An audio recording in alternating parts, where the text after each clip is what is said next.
سلامت سلام شهيدا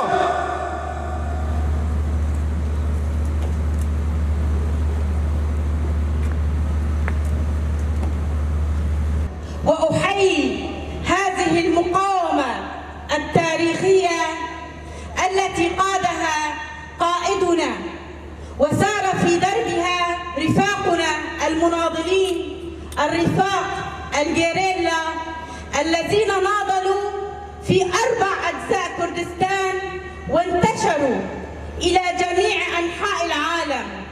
لكي يناضلوا وينشروا فكر السلام والحرية والديمقراطية لجميع الشعوب في كافة أنحاء العالم على نهج قائد الإنسانية. ولكن كانت الصعوبات التي تلقوها هؤلاء الرفاق كثيرة وكبيرة وفي كافة الخنادق.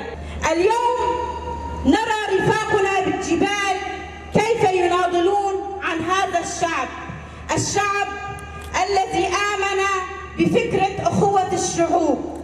وفكر الأمة الديمقراطية. أبعد الجيش دا بشوفا شهيد سابريا جبو خودی میراث دیروکا 5 سالی درکوه برای خدا جای آزاد. جای آزاد دا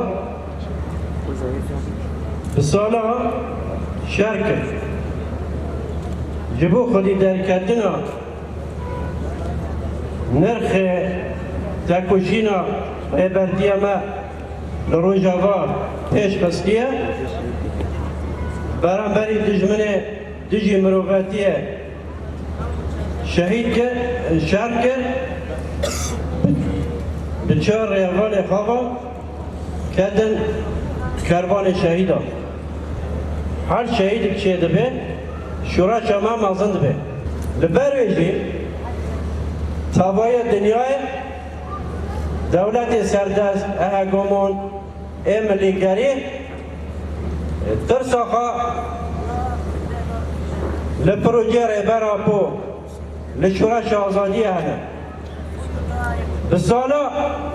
لبرانبری گلا پیلان کرن بازارگانی کرن نگانی سرکتانا من لو خد دويا صاروخ أوبويا وإن شاء الله شعبي كردرا جيرو وشهيد إن شاء الله نامره جيرو شعبي كردرا جيرو دي لو شهيد قيمة شهيد نامره شهيد أنا نابي تفجري آرجشت الهلدان نابو باشنا رمضان حمكي نابي لايكي حميدة نابي باب بدري جهو ديروكا جدائي كوني حلب حزر لحسد ندو بينج ديروكا تقلبوني حفده حشتان لحزر و چارده جهو ديروكا شهادتي زاب بستو يكي دهاد حزر و حفده جواتا شهيد عن جواتا هري بنرخه جي عم نستغي الشهيد ديالي ملبات شهيد كن